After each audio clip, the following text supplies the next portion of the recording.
Hi friends, ഇന്ന് വിപിൻ എഴുതിയിരിക്കുന്ന ഒരു മെയിലിൽ കിടക്കാം. മാഡം, എൻ്റെ പേര് വിപിൻ, യഥാർത്ഥ പേരല്ല. 28 വയസ്സുണ്ട്. എൻ്റെ വിവാഹം കഴിഞ്ഞിട്ട് 1.5 വർഷമായി. എൻ്റെ വൈഫ് ഇപ്പോൾ ഗർഭിണിയാണ്.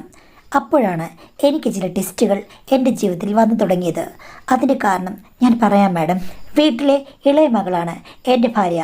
വിവാഹാലോചന വന്നപ്പോൾ എനിക്കവളെ കണ്ടപ്പോൾ തന്നെ ഇഷ്ടപ്പെട്ടു. നല്ല സുന്ദരിയാണ്, വെളുത്ത് തുടുത്ത് നല്ലൊരു പെൺകുട്ടിയായിരുന്നു എൻ്റെ മനസ്സിൽ. അങ്ങനെ തന്നെ ഒരു പെൺകുട്ടിയെ കിട്ടിയതിൽ എനിക്കും വളരെ സന്തോഷമായിരുന്നു. പിന്നെ എനിക്കോ അവർക്കോ ഡിമാൻഡുകളൊന്നും ഉണ്ടായിരുന്നില്ല. അതുകൊണ്ട് തന്നെ ഞാൻ മൂന്നാമത് കണ്ട പെൺകുട്ടിയായ എൻ്റെ ഭാര്യയെ ഒത്തിരി ഇഷ്ടപ്പെട്ട് തന്നെയാണ് ഞാൻ വിവാഹം കഴിച്ചത്. അവളുടെ വീട്ടിൽ അവൾക്ക് 2 ചേട്ടന്മാരുണ്ട്, ട്വിൻസാണ്. അവർ രണ്ടുപേരും വിദേശത്ത് 2 സ്ഥലങ്ങളിലായി സെറ്റിൽഡാണ്. ഇഷ്ടംപോലെ പണമൊക്കെയുണ്ട്. ഇവളെ അവരെങ്ങും വിടുകയില്ല. 10 കിലോമീറ്റർ ചുറ്റളവിൽ മാത്രമേ അവർ കല്യാണം കഴിച്ചു കൊടുക്കൂന്ന് പറഞ്ഞു. അതുകൊണ്ടാണ് എനിക്ക് അവളെ കല്യാണം കഴിക്കാൻ പറ്റിയത്.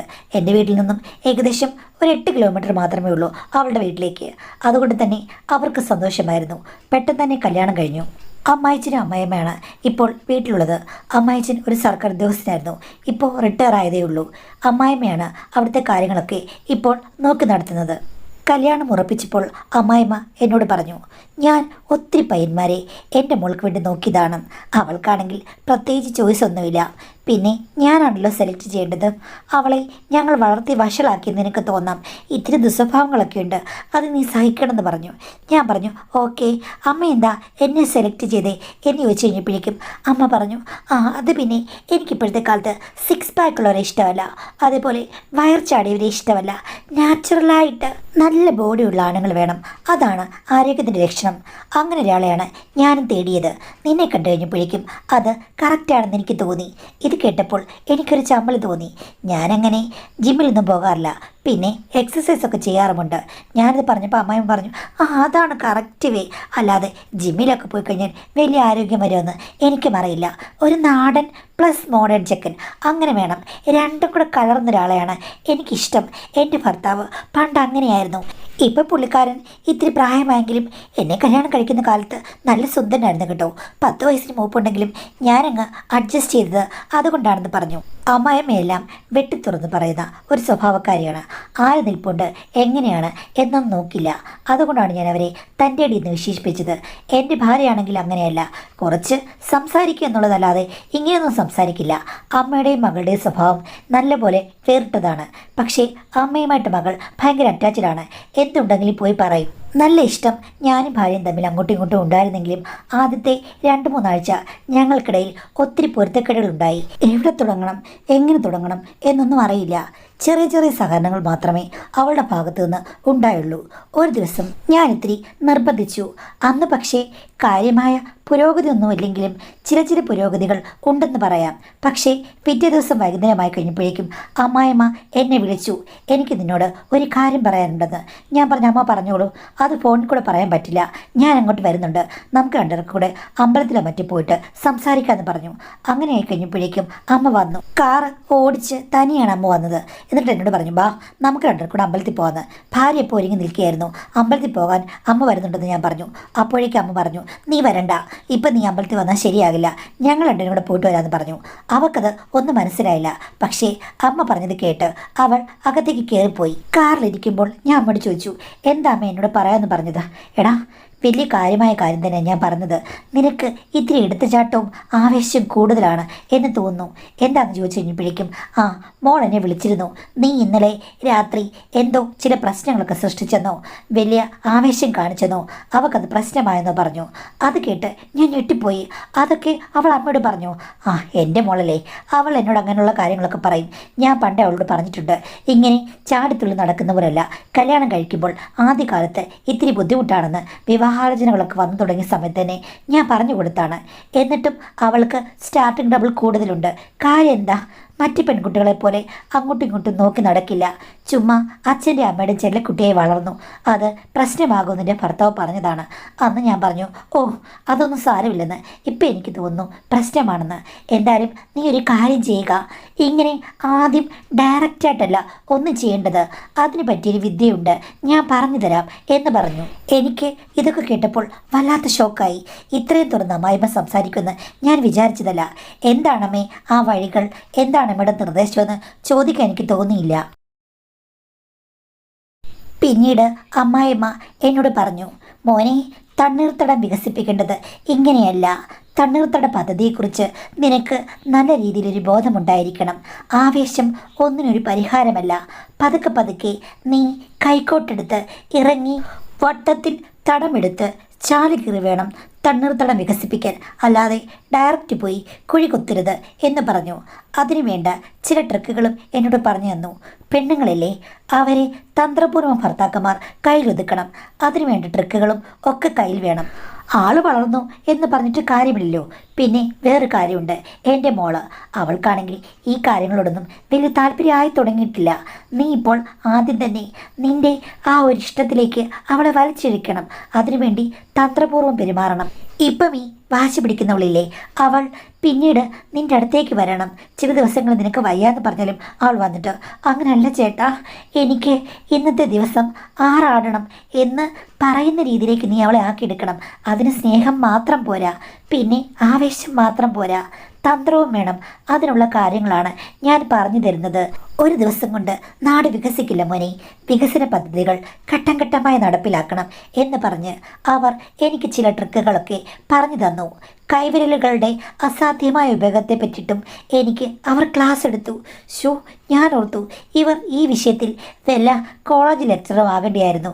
ഈ വിഷയങ്ങളൊക്കെ പഠിപ്പിക്കുന്ന സർവകലാശാലയിലെ പ്രിൻസിപ്പളായിട്ട് വേണമെന്നുണ്ടെങ്കിൽ അവരെ നിയമിക്കാം എന്നോർത്തു. ഞാനാണെങ്കിൽ ചമ്മിയിരിക്കുകയാണ്. എല്ലാം ഞാൻ പാതി മോളിൽ കേട്ടു. അമ്പലത്തിലൊന്നും ഞങ്ങൾ പോയില്ല. കുറച്ച് കറങ്ങിയിട്ട് തിരിച്ചു വന്നു. ഇറങ്ങാൻ നേരത്ത് എന്നോട് പറഞ്ഞു, എടാ, നിനക്ക് ഓർമ്മ ഉണ്ടല്ലോ ഞാൻ പറഞ്ഞതൊക്കെ അവൾ എന്നോട് വന്ന് പറയുന്ന രീതിയിൽ ആയിരിക്കരുത്. കാര്യം ഭർത്താവും ഭാര്യയും തമ്മിലുള്ള രഹസ്യങ്ങൾ എന്തിനാണ് ഭാര്യ വന്ന് സ്വന്തം അമ്മയോട് പറഞ്ഞത്? അവളുടെ സ്വഭാവം ഇത്തിരി കുട്ടികളെയാണെങ്കിലും നീ അത് മാറ്റിയെടുക്കണം. അതിനുവേണ്ടിയായിരിക്കണം ഇനി നിൻ്റെ പ്രവർത്തനം എന്നോട് പറഞ്ഞു. എന്തായാലും അമ്മായിമ്മയിൽ നിന്ന് ഞാൻ കുറേ സ്റ്റഡി ക്ലാസ്സുകൾ കേട്ടല്ലോ. അതുകൊണ്ട് അന്ന് രാത്രി ഭാര്യയോട് ഞാൻ കുറേ കാര്യങ്ങളൊക്കെ സംസാരിച്ച് മനസ്സിലാക്കി. ഇങ്ങനെ പോയി കഴിഞ്ഞാൽ വികസനോന്മുഖമായ കാര്യങ്ങൾ ഒന്നും നടക്കില്ല. നദീതട വികസനത്തിന് വേണ്ടി നീയും എൻ്റെ കൂടെ കട്ടയ്ക്ക് നിൽക്കണം. നിനക്ക് കുട്ടികളെ വലിയ ഇഷ്ടമല്ലേ? അപ്പോൾ നാളേക്ക് വേണ്ടിയിട്ട് നീയും അങ്ങനെ തുനിഞ്ഞിറങ്ങെങ്കിൽ മാത്രമേ ഈ കാര്യങ്ങളൊക്കെ ശരിയാകുമെന്ന് പറഞ്ഞു. അതൊക്കെ കേട്ടപ്പോൾ ഭാര്യ കുറച്ച് കൺവിൻസിങ് ആയതുപോലെ തോന്നി. എന്തായാലും പിന്നെ അമ്മായിമ്മ പറഞ്ഞതുപോലെ പ്രവർത്തന മേഖലകളിൽ ഞാൻ ഗണ്യമായ മാറ്റങ്ങൾ വരുത്തി. എനിക്കും സ്റ്റാർട്ടിംഗ് ട്രബിൾ ഉണ്ടല്ലോ. നമ്മൾ വീഡിയോ കാണുന്ന പോലെ ഒന്നുമല്ലല്ലോ ജീവിതം. എന്തായാലും അതൊക്കെ കുറച്ച് ഫലിച്ചു.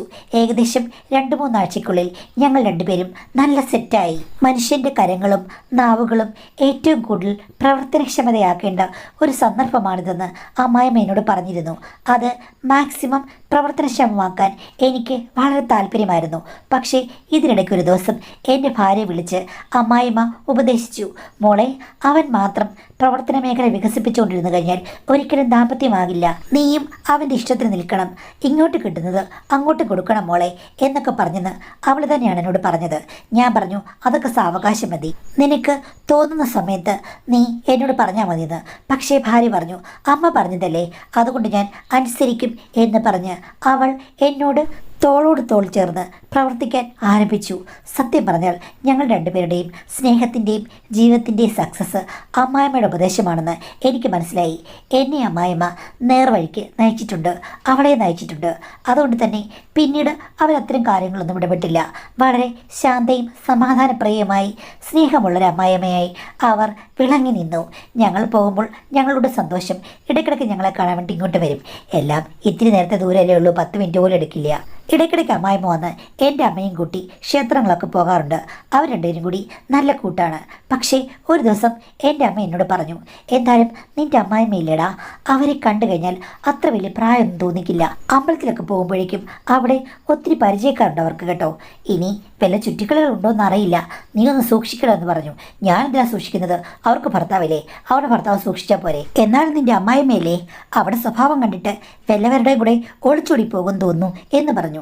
അമ്മ എന്താ അവരോട് സ്നേഹം ഭാവിച്ച് അവരുടെ കൂടെ നടന്നിട്ട് അവരെക്കുറിച്ച് ഇങ്ങനെ അഭിപ്രായം പറയുന്നത്?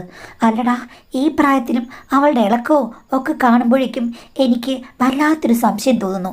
ഞാനങ്ങനെയല്ല, അതുകൊണ്ട് പറഞ്ഞതാണെന്ന് പറഞ്ഞു. അമ്മ ആവശ്യമില്ലാത്ത കാര്യങ്ങൾ ഇടപെടണ്ട.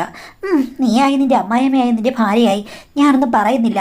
പക്ഷേ ഭർത്താവല്ലാതെ അവൾക്ക് വേറെന്തോ ചുറ്റിക്കളിയുണ്ടെന്ന് എൻ്റെ മനസ്സ് പറയുന്നു എന്ന് പറഞ്ഞു. എൻ്റെ അമ്മയാണെങ്കിൽ അങ്ങനെയൊക്കെ പറയുകയും ചെയ്യും. എൻ്റെ അമ്മയ്ക്ക് സദാചാരത്തിൻ്റെ ഇത്തിരി അസ്കതയുണ്ട്, പറഞ്ഞിട്ട് കാര്യമില്ല. പക്ഷേ അമ്മായിമ്മ ഇപ്പോഴും ചെറുപ്പം മെയിൻറ്റെയിൻ ചെയ്യുന്നതുകൊണ്ടായിരിക്കാം അവരെവിടെ പോയാലും ആളുകൾ അവരെ നോക്കുന്നതും അക്സെപ്റ്റ് ചെയ്യുന്നതും എന്നെനിക്ക് തോന്നി. അത് കുറ്റം പറയാവുന്ന കാര്യമല്ല, നല്ലൊരു കാര്യമല്ലേ. എന്തായാലും ഭാര്യയോട് ഞാൻ ഒന്നും ഷെയർ ചെയ്തില്ല. കാര്യം എന്തെങ്കിലുമൊക്കെ കടത്തി പറഞ്ഞു കഴിഞ്ഞാൽ അവൾ തന്നെ പോയി അവളുടെ അമ്മയോട് പറയും, അത് പിന്നെ പ്രശ്നമാകും. അതുകൊണ്ട് ഞാൻ മിണ്ടാതിരുന്നു. ഇതിനൊക്കെയാണല്ലോ എൻ്റെ ഭാര്യ ഗർഭിണിയായത്. ചെക്കപ്പ് കഴിഞ്ഞപ്പോൾ അമ്മായിമ്മ പറഞ്ഞു, എടാ ഇവളുടെ സ്വഭാവം അനുസരിച്ച് ഓടിയും ചാടിയൊക്കെ നടക്കുന്ന കൂട്ടത്തിലാണ്, അതുകൊണ്ട് അവൾക്ക് നല്ല റെസ്റ്റ് വേണം, ഞാൻ ഇവളെ കൊണ്ടുപോവുകയാണ്. എൻ്റെ അമ്മ അതിനെ അനുകൂലിച്ചു.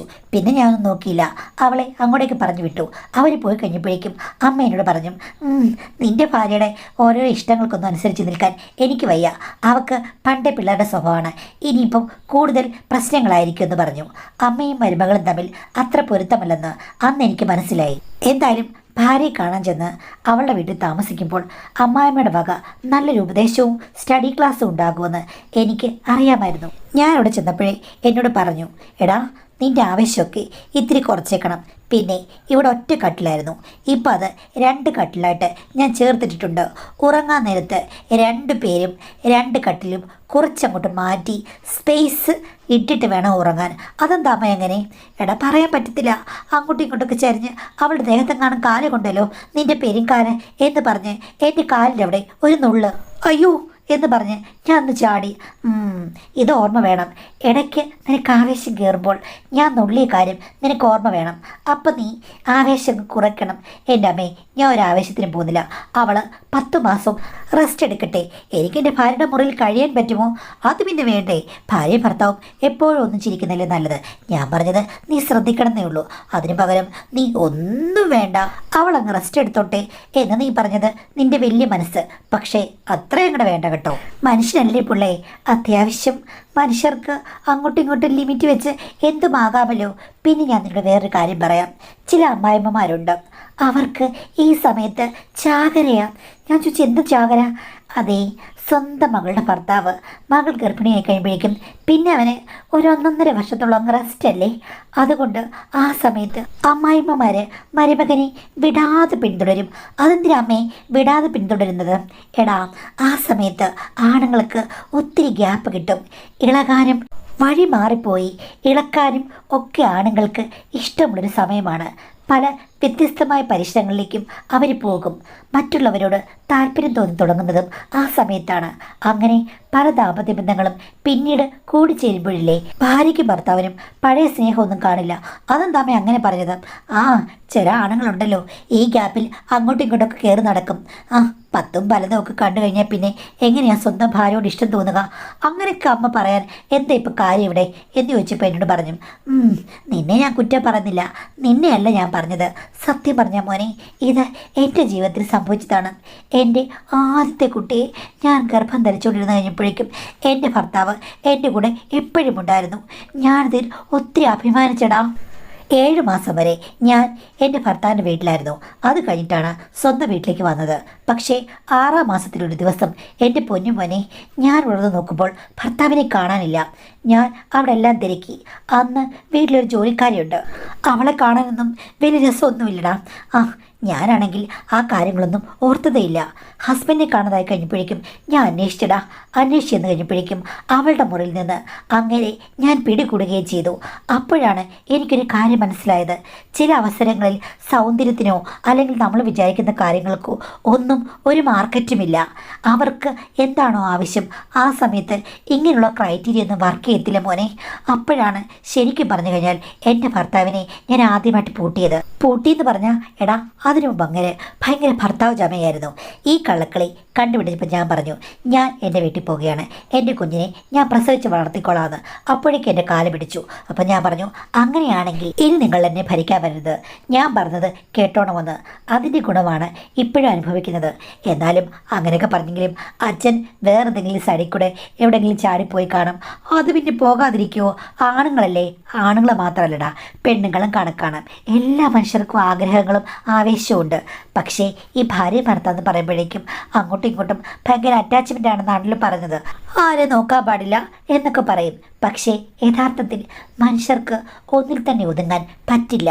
അതുകൊണ്ടാണ് ഞാൻ നിന്നോട് പറഞ്ഞത്, നീയും കുറച്ച് ശ്രദ്ധിക്കണമെന്ന്. ശരി അമ്മേ, ഞാൻ ശ്രദ്ധിച്ചോളാം. അമ്മയുടെ സ്റ്റഡി ക്ലാസ്സിന് നന്ദിയെന്ന് പറഞ്ഞു. അപ്പം അമ്മ എന്നോട് പറഞ്ഞു, ആഹാ, അപ്പം ഞാൻ ക്ലാസ് എടുക്കാമെന്ന് നീ പറഞ്ഞത് ഉള്ള കാര്യങ്ങൾ ഞാൻ പറഞ്ഞു തരികയാണ്.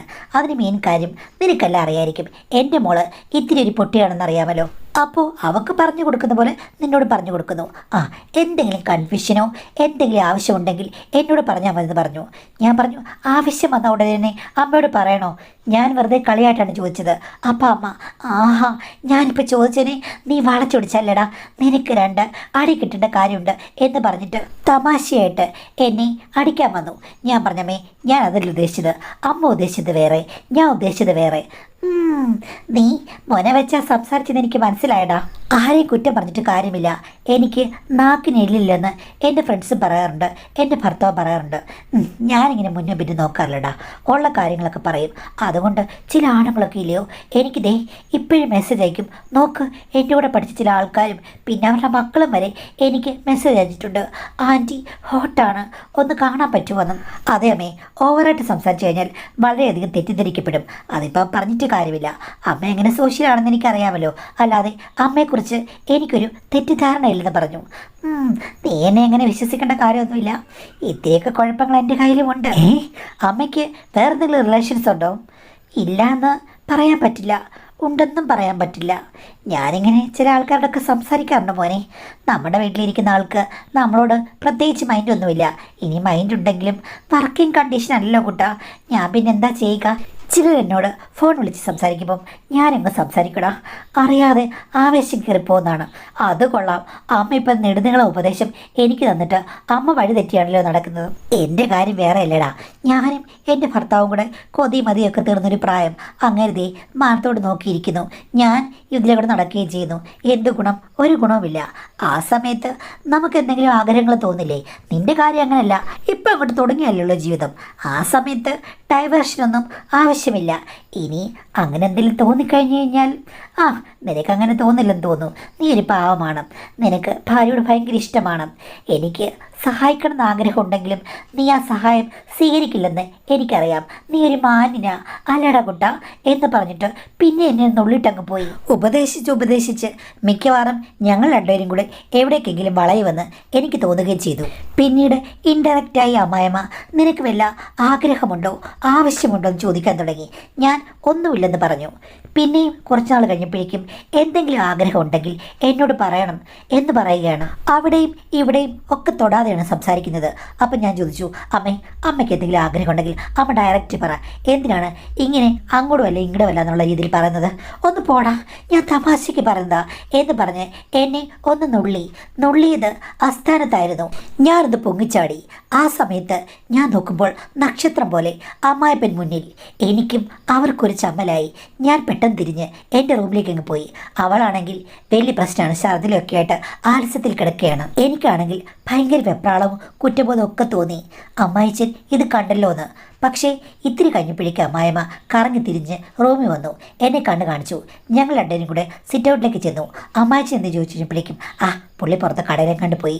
എന്തായാലും അമ്മേ അത് പ്രശ്നമാകില്ലെന്ന് അപ്പം അമ്മ പറഞ്ഞു. ഏയ്, നീ വിചാരിക്കുന്ന കുഴപ്പമൊന്നും എൻ്റെ ഭർത്താവിനില്ല. ഇതൊക്കെ എൻ്റെ സ്വഭാവമാണെന്ന് പുള്ളിക്കറിയാം. അപ്പോൾ അമ്മയുടെ ചുറ്റുകളൊക്കെ പുള്ളിക്കാരനറിയാമോ? പിന്നെ പുള്ളിയുടെ മുന്നേച്ചല്ലേ ഞാൻ വിളിക്കുന്നത്. അതൊന്നും പുള്ളിക്കാരന് ഒരു പ്രശ്നവുമില്ല. അതൊന്നും അമ്മ പുള്ളിക്ക് വലിയ പ്രശ്നമൊന്നുമില്ലാത്തത്. എടാ, ഈ പറഞ്ഞതുപോലെ ആദ്യം ഞാൻ ഭർത്താവിൻ്റെ കള്ളത്തരം ഒന്ന് കണ്ടുപിടിച്ചു. അതോടുകൂടി ഞാൻ ഇവിടെ ഭരിക്കുന്ന രീതിയിലായല്ലോ. രണ്ടാമത് ഞാൻ ഭർത്താവിൻ്റെ കള്ളത്തരം ഇപ്പോൾ ഒരു 50 വയസ്സ് കഴിഞ്ഞതിൽ പിന്നെ കണ്ടുപിടിച്ചു.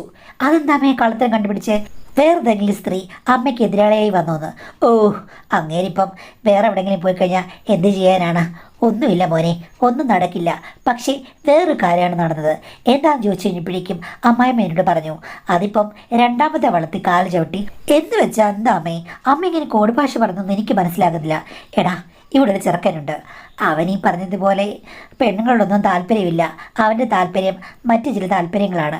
ഇപ്പോൾ അച്ഛൻ അവനെ അങ്ങ് ദത്തെടുത്തിരിക്കുകയാണ്. അയ്യേ, ഇതെന്താ അമ്മേ? നീ അയ്യെന്നൊന്നും പറയണ്ട. കുലയ്ക്കാത്ത വെല്ലുകളും കുലപ്പിച്ചു കൊടുക്കുന്നവനാണ് അവൻ.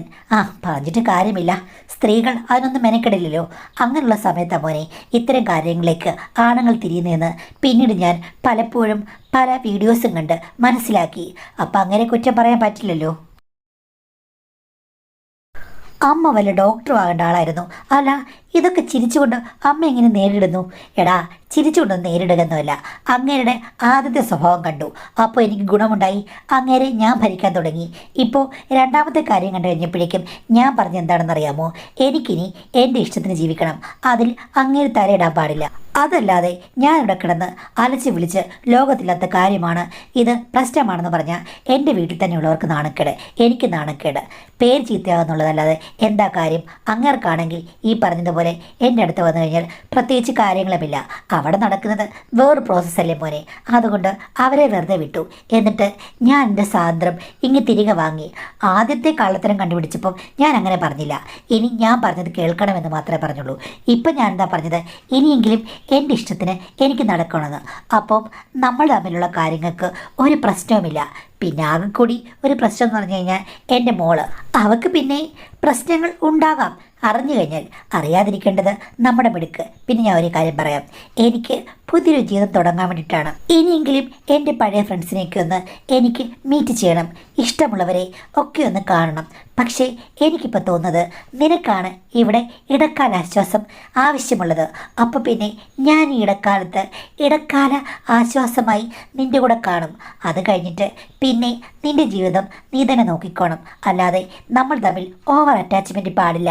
ലിമിറ്റ് വെച്ച് പോവുകയാണെങ്കിൽ നമുക്കിവിടെ അടിച്ചു പൊളിക്കാൻ മോനെ എന്ന് പറഞ്ഞു. അവർ വളരെ പക്വതയോടുകൂടിയും വളരെ ദീർഘവീക്ഷണത്തോടു കൂടിയാണ് സംസാരിച്ചത്. അതുകൊണ്ട് തന്നെ മിക്ക ദിവസങ്ങളിലും ഞങ്ങളിപ്പോൾ കാണാറുണ്ട്. അതുമാത്രമല്ല, അവരെന്നോട് ഓപ്പണപ്പായി പല കാര്യങ്ങളും ഡിസ്കസ് ചെയ്യാനുണ്ട്. പരീക്ഷണങ്ങൾക്കൊക്കെ അവർക്ക് ഒത്തിരി താല്പര്യമാണ്. ശരിക്കും പറഞ്ഞു കഴിഞ്ഞാൽ എൻ്റെ ഭാര്യ ഇതേ താല്പര്യം എടുത്തിരുന്നെങ്കിൽ എൻ്റെ ദാമ്പത്യ ജീവിതം വേറെ ലെവലിലാകുമായിരുന്നു. അതേപോലെയുള്ള ഒരു ആറ്റിറ്റ്യൂഡാണ് ഇപ്പോൾ അമ്മായിയമ്മ എന്നോട് കാണിക്കുന്നത്. അതുകൊണ്ട് തന്നെ ഇപ്പോൾ ഞാൻ വളരെ സന്തോഷവാനാണ്. പക്ഷേ അവരെന്നോട് പറഞ്ഞത് ഇടക്കാല ആശ്വാസം മാത്രമാണ്. അത് കഴിയുമ്പോൾ നമ്മൾ തമ്മിലുള്ള അറ്റാച്ച്മെൻറ്റ് കാണില്ല എന്ന് പറയുന്നു. പക്ഷേ എനിക്ക് മാനസികമായി ഒത്തിരി അറ്റാച്ച്മെൻ്റ് ഉണ്ട്. പെട്ടെന്ന് ഇത്തരം ബന്ധങ്ങളിൽ നിന്ന് സ്റ്റോപ്പ് ചെയ്യാൻ എനിക്ക് പറ്റില്ല. പക്ഷേ അവർ വേറെ രീതിയിൽ സംസാരിക്കുന്നതുകൊണ്ട് അവർക്ക് പറ്റും തോന്നുന്നു. ഞാനിപ്പോൾ ആകെ കൺഫ്യൂഷനാണ്. എനിക്കങ്ങനെ പറ്റുമോ എന്നറിയില്ല മാഡം. പക്ഷേ അവർ പറഞ്ഞത് അവർക്ക് പറ്റുമെന്നാണ്. മാഡത്തിൻ്റെ അഭിപ്രായം എന്താണ്? ഒരു കണക്കിൽ നോക്കുമ്പോൾ ലൈഫ് അളന്ന് കാച്ചിക്കുറുക്കി ജീവിക്കുന്ന ഒരു സ്ത്രീ ആയിരിക്കും. അവർക്ക് പല കാര്യങ്ങളിലും തീരുമാനമെടുക്കാനും അത് എസ്റ്റാബ്ലിഷ് ചെയ്യാനും കഴിയുമായിരിക്കാം. എന്തായാലും ഒരു പ്രത്യേക രീതിയിൽ ആറ്റിറ്റ്യൂഡൊക്കെ ഇട്ട് കഥകളൊക്കെ പറയുന്നതും ടീച്ചറിനെ പോലൊക്കെ പെരുമാറുന്നതും ചിലപ്പോൾ അവരുടെ ഒരു ഇരട്ട വ്യക്തിത്വമായിരിക്കും. നമുക്ക് പറയാൻ പറ്റില്ല അവരെന്താ ഉദ്ദേശിക്കുന്നതെന്ന് അറിയില്ല. ചിലപ്പോൾ മരുമകൻ ഒന്ന് ഇമ്പ്രസ് ആകാനും അവരെ ഒരു ബഹുമാനത്തോടു കൂടി തന്നെ മുന്നോട്ട് കൊണ്ടുപോകാനും വേണ്ടിയിട്ട് അവർ ഉണ്ടാക്കിയെടുത്ത ഒരു സിറ്റുവേഷൻ ആയിരിക്കാം. എന്തായാലും ആഗ്രഹങ്ങൾ അവർക്കുമുണ്ട്. ആഗ്രഹം സാധിക്കാൻ വേണ്ടിയിട്ട് അവർ നടത്തുന്ന ഒരു നാടകമായിരിക്കാം ഇത്. പിന്നെ ഈ പറഞ്ഞതുപോലെ ഒരു പ്രത്യേക ഘട്ടമാകുമ്പോൾ സ്റ്റോപ്പ് ചെയ്യും. അത് കഴിയുമ്പോൾ നിനക്ക് നിൻ്റെ വഴി, എനിക്ക് എൻ്റെ വഴി എന്നൊക്കെ പറയുന്നുണ്ട്. അങ്ങനെ നടക്കുമെന്നറിയില്ല. നടന്നാൽ നല്ലത്. നിങ്ങൾ അവരങ്ങനെ ഒരു ആറ്റിറ്റ്യൂഡ് എടുക്കുകയാണെങ്കിൽ ആ ആറ്റിറ്റ്യൂഡിൽ നിങ്ങൾ നിൽക്കുക. അതായിരിക്കും നല്ലത് ഭാവി ജീവിതത്തിനും ദാമ്പത്യത്തിനുമൊക്കെ. അവർക്ക് ചിലപ്പോൾ ഇനി ഒത്തിരി പാറി പറക്കാൻ ആഗ്രഹം കാണും. ചിലപ്പോൾ ഈ പറഞ്ഞതുപോലെ നിങ്ങളുടെ ഭാര്യ നിങ്ങളും കൂടെ പിന്നീടുള്ള ജീവിതം ആരംഭിച്ച് കഴിയുമ്പോഴേക്കും ഇവർ പാറി പറന്നു പോകുമ്പോൾ നിങ്ങൾക്ക് ചിലപ്പോൾ ദേഷ്യം വരാം, അല്ലെങ്കിൽ പൊസസീവ്നെസ് വരാം. അതൊക്കെ പിന്നീട് കുടുംബത്തിൽ പ്രശ്നങ്ങളുണ്ടാക്കും. അത് മുന്നേ കണ്ടുകൊണ്ട് അവർ പറഞ്ഞതായിരിക്കാം. എന്തായാലും അവരൊരു ബുദ്ധിമതിയാണ്. അതുപോലെ തന്നെ എല്ലാ കാര്യത്തിലും ഒരു ലിമിറ്റ് ഉള്ളതാണ് നല്ലത്.